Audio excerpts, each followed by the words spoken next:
नमस्कार दोस्तों। इजराइल में अब भारत का डंका बज रहा है, मोदी के नारे गूंज रहे हैं। यह हेडलाइन है। मेन स्ट्रीम मीडिया चैनल्स पे आपको यह हेडलाइन पढ़ने को मिल रही होगी, आवाज़ सुनने को मिल रहा होगा। ट्विटर में स्क्रॉल कर रहा था, सुशांत सिन्हा जी का एक ट्वीट दिखा कि इजराइल के संसद में मोदी के नारे लगे। अब विरोधी ये ना कह दें कि देवर कॉम्प्रोमाइज्ड। चलिए सुशांत सिन्हा जी, ठीक बात है, प्रधानमंत्री का एक विदेशी दौरा है और आप उसकी ब्रांडिंग कर रहे हैं, पीआर वाला काम कर रहे हैं, तो ये तो खैर सालों से चल रहा है, तो बढ़िया काम है। लेकिन विदेशी दौरा जो प्रधानमंत्री कर रहे हैं उसके डिटेल में क्या है, उसके इन डेप्थ क्या है, भारत के लिए क्या छिपा हुआ है, क्या असर होगा। मदरलैंड फादरलैंड वाला जो मीम चल रहा है, मीम तो क्या एक क्लिप चल रही है, उसके बियॉन्ड इजराइल में प्रधानमंत्री मोदी का खड़ा होना, वहां पर यह कहना कि 140 करोड़ भारतीयों की तरफ से नरेंद्र मोदी ये मैसेज लाए हैं कि फर्मली इजराइल के साथ खड़े हैं। हमास के हमले के कॉन्टेक्स्ट में भी उन्होंने ये बात कही, लेकिन असर तो पड़ेगा और असर पड़ता हुआ दिख भी रहा है। ईरान के विदेश मंत्री अब्बास अगरची जो हैं वो कह रहे हैं कि भाई अच्छा तो नहीं लग रहा है, जंग होने वाला है और हमारे जो दोस्त हैं वो दूसरे व्यक्ति के साथ हैं। बहरहाल मैं उम्मीद करता हूं कि वो फ़लस्तीन के राइट्स की भी बात करेंगे। लेकिन क्या मोदी ने फ़लस्तीन के राइट्स की, फ़लस्तीन के अधिकारों की बात की? क्या वो वन साइडेड नहीं दिखे इजराइल की तरफ झुके हुए? सोशल मीडिया पर एक नैरेटिव चल रहा है और कांग्रेस जो मुख्य विपक्षी पार्टी है भारत की, उसने ये आरोप लगाया है कि भारत और इजराइल के बीच 2014 के बाद से जो रिश्ते पनपे हैं, जो एक नई नींव तैयार हुई है, उसका कारण या उसके मूल में या उसके नींव में एप्स्टीन है। एप्स्टीन फाइल्स में एक मेल था। नरेंद्र मोदी पहले प्रधानमंत्री थे भारत के जिन्होंने इजराइल का दौरा किया था 2017 में, और एप्स्टीन फाइल के हिसाब से वो दौरा ट्रंप को खुश करने के लिए एप्स्टीन की सलाह पर किया गया था, जहां पर नरेंद्र मोदी नाचे और गाए थे। ये एप्स्टीन फाइल में आया था, हालांकि खारिज किया विदेश मंत्रालय ने भारत। बहरहाल मोदी के विदेश यात्रा, मोदी के इस इजराइल यात्रा का भारत पे क्या असर पड़ सकता है, उसके बारे में बातचीत करते हैं। तो सबसे पहले बात, डंका बजा, जैसा कि सोशल मीडिया पे आप देख रहे होंगे, मेन स्ट्रीम चैनल्स पे आप देख रहे होंगे। एक क्लिप और मैं देख रहा था एक मेन स्ट्रीम चैनल का ही, जिसमें एक तरफ शी जिनपिंग है और एक तरफ नरेंद्र मोदी हैं। नरेंद्र मोदी की उम्र 74 साल, शी जिनपिंग की उम्र शायद 70 या 71 साल। दोनों प्लेन से उतर रहे हैं। नरेंद्र मोदी कोई सहारा नहीं ले रहे और शी जिनपिंग जो है वो सहारा लेकर उतर रहे हैं। तो कहा, मतलब दिखाया ये जा रहा है कि देखो भाई, हमारा प्रधानमंत्री जो है बिना सहारा लिए उतर रहा है प्लेन से। तो बड़ी बात हो गई। खैर, इस तरह की तो बहुत चीज़ें व्यक्ति पूजा के हमने देखी हैं और हास्यास्पद हैं, और इसमें कोई क्वेश्चन है नहीं, क्योंकि ये वही चीन है। जब पाकिस्तान के साथ हमारा युद्ध हो रहा था अभी तो कहा गया कि चीन डायरेक्टली पाकिस्तान के साथ था वहाँ पर, और हमारी आर्मी ने माना क्योंकि चीन भी पाकिस्तान के साथ था, इसलिए शायद हमने थोड़ा बहुत नुकसान झेला है। तो चीन के राष्ट्रपति को इस तरीके से कहकर आप खारिज कर देंगे, हास्यास्पद लगता है और कुछ नहीं। थोड़ा बहुत मेहनत जो है गोदी मीडिया वो अपने डेस्क पे कर सकती है, अपने राइटिंग में कर सकती है, अपने शोज में कर सकती है। बहरहाल मामला वो भी नहीं है। सवाल ये है कि इजराइल में अगर डंका बजा हमारा अभी, तो डंका बजने की शुरुआत तो 2017 में हो गई थी, जब मोदी पहली बार इजराइल गए थे। 2017 में मोदी पहली बार इजराइल गए, और इस साल, बल्कि पिछले साल 2025 में पाकिस्तान के साथ भारत का युद्ध हुआ। डंका तो बज चुका था, इजराइल तो हमारे साथ था। क्या इजराइल ने मुखर खुला समर्थन हमारा किया? क्या पाकिस्तान के साथ इजराइल के रिश्ते नहीं हैं? और क्या इजराइल अपने दम पर, या फिर नेतन्याहू अपने दम पर जो करना चाहते हैं वो कर रहे हैं, या अमेरिकी सपोर्ट पर कर रहे हैं? और क्या अमेरिका ने जब युद्ध चल रहा था ऑपरेशन सिंदूर के दौरान पाकिस्तान के डेलीगेट को अपने यहां डिनर पे नहीं बुलाया था? तो किस तरह का समर्थन हम जुटा पा रहे हैं इन विदेश यात्राओं से? हर बार जब भी नरेंद्र मोदी किसी विदेश में जाते हैं यात्राओं पे, तो कहा जाता है डंका ही बजने लगा। सऊदी अरब में उनको हाईएस्ट सिविलियन ऑनर मिला था, पाकिस्तान के शुद्ध युद्ध हुआ। क्या सऊदी अरब ने हमारा समर्थन किया मुखर रूप से? बल्कि सऊदी अरब ने तो ये कहा, एक एग्रीमेंट हुआ पाकिस्तान और सऊदी अरब के बीच कि दोनों देशों के ऊपर जो हमला है किसी एक देश के ऊपर, वो दूसरे देश के ऊपर भी माना जाएगा। तो हासिल क्या कर लिया हमने? नरेंद्र मोदी को सिविलियन ऑनर्स मिले, पुरस्कार मिले, अवार्ड्स मिले, इससे देश को क्या हासिल हो रहा है? मामला तो वो बनेगा ना।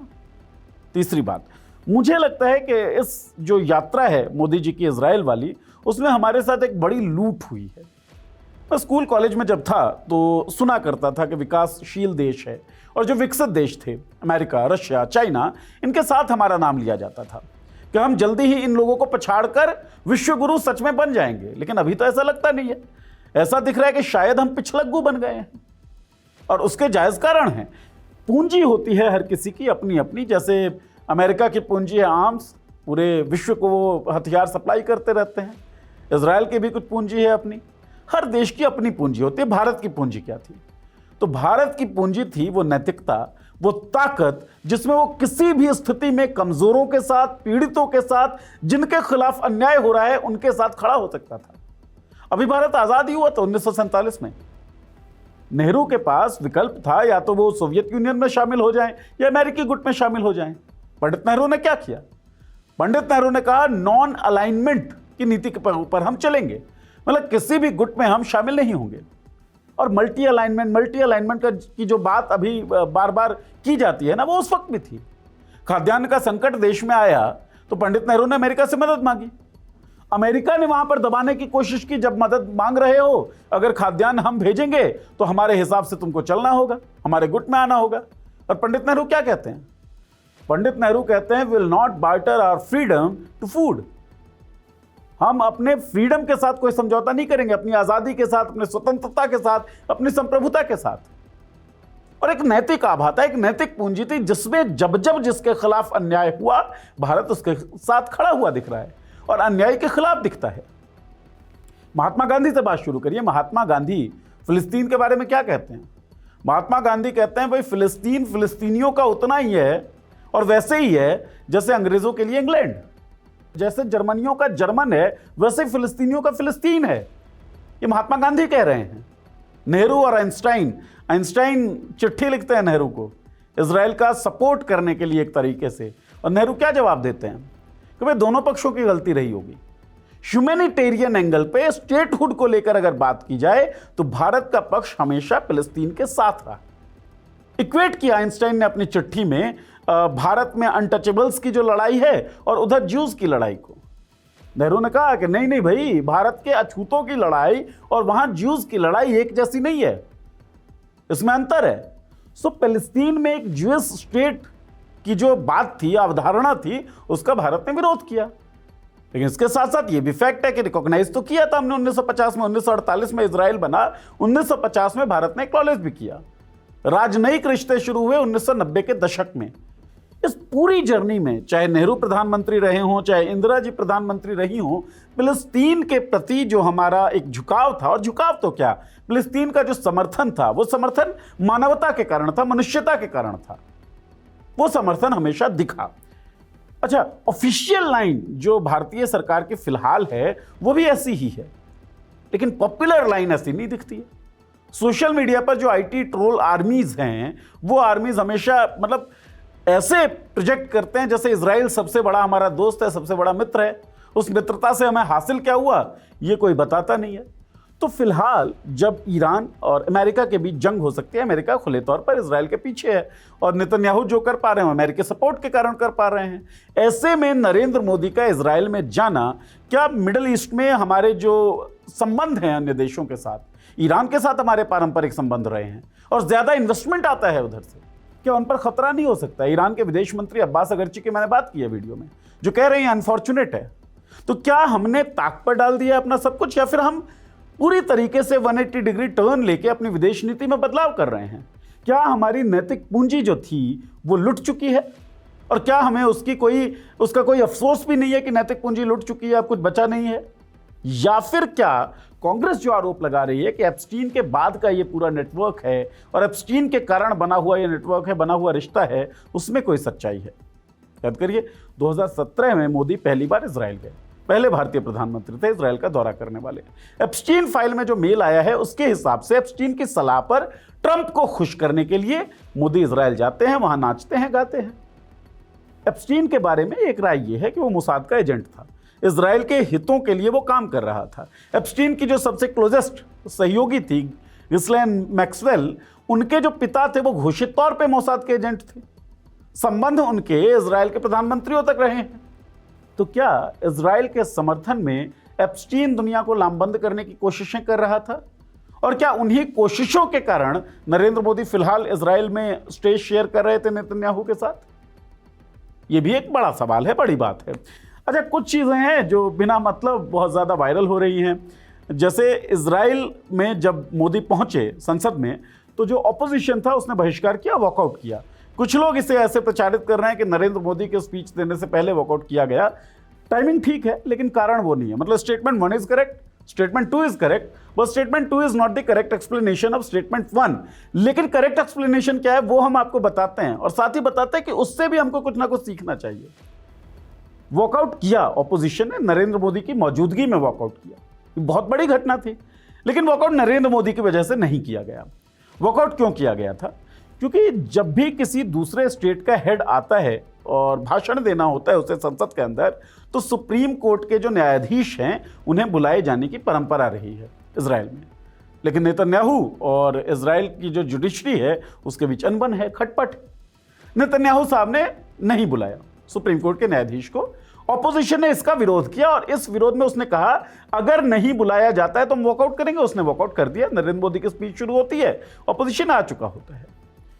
सीखने की बात इसमें क्या थी? एआई समिट में यूथ कांग्रेस के जो लड़के थे, यूथ कांग्रेस के जो नेता लोग थे, उन्होंने प्रदर्शन किया। इस प्रदर्शन को हमने किससे जोड़ दिया? देश की बदनामी से, कि देश की बदनामी हो रही थी प्रदर्शन करने से। अरे भाई, लोकतांत्रिक अधिकार था, प्रदर्शन कर रहे थे। इजराइल जिसकी आप बड़ी भक्ति कर रहे हैं आजकल, इजराइल की स्थिति देखिए ना। एक स्टेट हेड गया है उनके यहां, और ऑपोजिशन जो है वॉकआउट कर रही है। बदनामी नहीं होती, अपने कर्तव्य होते हैं जो करने होते हैं। ऑपोजिशन का कर्तव्य है सवाल पूछना। अच्छा, स्ट्रेटेजिक फेल्योर वो हो सकता है, लेकिन उनका संवैधानिक अधिकार है विरोध करना, इसको तो आपको जायज मानना ही पड़ेगा। लेकिन पूरी तरीके से डिसेंट को कुचल देने की एक पूरी कवायद इस देश में दिख रही है। तो इजराइल का समर्थन भी उसी माइंडसेट से उपजा हुआ एक गिमिक दिखता है, क्योंकि जब आप डिसेंट को कुचलते हैं तो एक पक्ष जो आपका उभर के सामने आता है वो ये कि मानवता में आपका यकीन है नहीं, फ्रीडम में आपका यकीन है नहीं। क्योंकि फ्रीडम में आपका यकीन अगर होगा तो किसी को आप अपनी आलोचना करने से रोकेंगे नहीं, क्योंकि आलोचना से परे आप नहीं है ना। आलोचना से परे तो भगवान होते हैं, जो लोग मानते हैं उनके लिए कि भाई उनकी आलोचना नहीं हो सकती, उनसे आप सवाल नहीं पूछ सकते हैं। यहां आपके सांसद कह देते हैं आप सवालों से ऊपर हैं। तो जब आप अपने आप को सवालों से ऊपर मानने लगते हैं तब आप डिसेंट को कुचलते हैं। इसका मतलब है कि मानवता में या स्वतंत्रता में आपका कोई यकीन नहीं है। और जब ऐसा होता है तो जो आपका लॉन्ग स्टैंडिंग एक प्रिंसिपल होता है, जो आपकी मोरल कैपिटल होती है, वो लुटने लगती है, और वो लुटती दिखी है इजराइल के मंच पर। प्रधानमंत्री मोदी कहते हैं कि नागरिकों की हत्या किसी भी कारण से हो वो जस्टिफाइड नहीं है। बिल्कुल ठीक बात कहते हैं। क्यों ही हत्याएं की जाए, कोई भी कारण है वो डायलॉग से संभव है ना हल किया जा सके। नेहरू जिसके बारे में बात कर रहे थे, आइंस्टाइन को चिट्ठी में लिखा था। लेकिन नरेंद्र मोदी जब ये बात कहते हैं तो वो कॉन्टेक्स्ट देते हैं हमास का जो हमला था इजराइल के ऊपर उसका। ये भी ठीक है, चलिए मान लेते हैं, यहां तक ठीक है। लेकिन दूसरा पहलू जब आप छोड़ देते हैं कि इजराइल ने किस तरीके से गाजा में नरसंहार किया, किस तरीके से छोटे छोटे बच्चों की तस्वीरें और वीडियोस हम सब ने देखी हैं जिनको निशाना बनाया गया, जिनके ऊपर हमले किए गए। 70,000 से ज्यादा जो सिविलियंस हैं वो मारे गए इजराइल के हमले में। उसका विरोध क्यों नहीं? मतलब इजराइल के द्वारा की गई हिंसा या इजराइल के द्वारा सिविलियंस की हत्या, क्या वो जायज है? और इजराइल के सिविलियंस की हत्या केवल वो नाजायज है? क्या आप ऐसा मानते हैं? मुझे नहीं लगता कि प्रधानमंत्री ऐसा मानते होंगे। अगर हत्याएं उनको नाजायज लग रही है तो दोनों पक्ष की लग रही होंगी। फिर क्या दबाव था कि आपने एक पक्ष की बात की और दूसरे पक्ष की नहीं की? अच्छा, डिप्लोमेटिक रूप से हम क्या करना चाह रहे हैं यह भी समझ नहीं आता है। क्योंकि इन तमाम फैक्ट्स के बीच जब महात्मा गांधी कह रहे थे आज़ादी से बहुत पहले 1938 में कि फिलिस्तीनियों का फिलिस्तीन है जैसे अंग्रेजों का इंग्लैंड, या फिर पंडित नेहरू जब इस बात को कह रहे थे फिलिस्तीन में मानवता के पक्ष में, जब वो बातें कर रहे थे 1950 में, हम इजराइल को रिकॉग्नाइज भी कर रहे हैं दोनों पक्षों के साथ। 1990 के बाद तो हमारे राजनयिक संबंध भी स्थापित हो गए इजराइल के साथ, व्यापार भी चल रहा है। लेकिन इजराइल के साथ व्यापार के साथ साथ हम ईरान के साथ भी व्यापार कर रहे हैं। ईरान हमारा ट्रेडिशनल पार्टनर है। हम दोनों देशों के एक साथ लेकर चल पा रहे हैं, लेकिन स्थिति फिलहाल युद्ध की है। ऐसे में हम एक मंच पर खड़े हैं तो क्या दूसरे जो हमारे दोस्त हैं उनसे हम मुंह मोड़ रहे हैं, या हमने तय कर लिया मुंह मोड़ेंगे? और अगर हमने तय नहीं किया है तो अगले कदम हमारे क्या होने वाले हैं, किस तरीके से हम दोनों संबंधों को बरकरार रख के काम कर पाएंगे, ये एक बड़ा सवाल है जिसका जवाब मुझे लगता है कि सरकार की तरफ से दिया जाना चाहिए। तीसरी बात कि अगर कांग्रेस के आरोपों में दम है कि एप्स्टीन के कारण या एप्स्टीन के इन्फ्लुएंस के कारण भारत और इजराइल की दोस्ती की नई इबारत जो है वो लिखी जा रही है या भारत झुका है, तो ये तो एक तरीके का दबाव हुआ। और अगर दबाव है तो ये हमारे लिए, इंडियंस के लिए तो बहुत अहितकर है कि हमारे प्रधानमंत्री किसी दबाव में बात करें। तो दबाव नहीं होना चाहिए, अपनी इच्छा होनी चाहिए, और किसी तरह का दबाव अगर है तो वो सामने आ जाना चाहिए। पवन खेड़ा प्रेस कॉन्फ्रेंस करके इन दबावों की बात कर रहे हैं, आरोप लगा रहे हैं। मुझे लगता है सरकार की तरफ से भी प्रेस कॉन्फ्रेंस हो और जितने आरोप हैं उनके जवाब दिए जाएं, क्योंकि जब आप जवाब नहीं देते तो आप स्पेस ऑफ डाउट छोड़ देते हैं। उस स्पेस ऑफ डाउट में फिर लगने लगता है कि क्या हम अपनी मोरल पूंजी लुटा चुके हैं, और मोरल पूंजी के लुट जाने के बाद, क्योंकि सबसे बड़ी पूंजी हमारे पास मोरालिटी की थी, जब वो लुट गई है तो हमारे पास बचा क्या है। और जब हमारे पास कुछ बचा नहीं रहेगा तब तो दबाव में ही काम करेंगे। तो कुछ चीज़ें जो अपेरेंटली लग रही हैं शायद ना हो, वो अगर नहीं है तो सरकार को क्लैरिफाई करना चाहिए। प्रेस कॉन्फ्रेंसेस का सिलसिला रहा है और एक रवायत रही है। भारत के प्रधानमंत्री 2014 से पहले प्रेस कॉन्फ्रेंसेस किया करते थे, विदेशी दौरे पर जाते थे तो वहाँ की मीडिया के सामने भी, वापस आते थे तो भारत की मीडिया के सामने भी प्रेस कॉन्फ्रेंस करते थे, बताते थे कि इस डील में मतलब किसी विदेश यात्रा में हमने क्या पाया, क्या खोया, क्या करने गए थे, वो हमें मिला या नहीं मिला। तो उम्मीद करते हैं प्रधानमंत्री प्रेस कॉन्फ्रेंस करेंगे। आपको क्या लगता है, करेंगे? जो भी लगता है इस वीडियो कमेंट बॉक्स में लिख लीजिए, और द पॉलिटिक्स शो के साथ जुड़ जाइए, चैनल को सब्सक्राइब कर लीजिए, बेल का आइकन दबा दीजिए ताकि वीडियोस के नोटिफिकेशंस आपको मिलती रहे। शुक्रिया।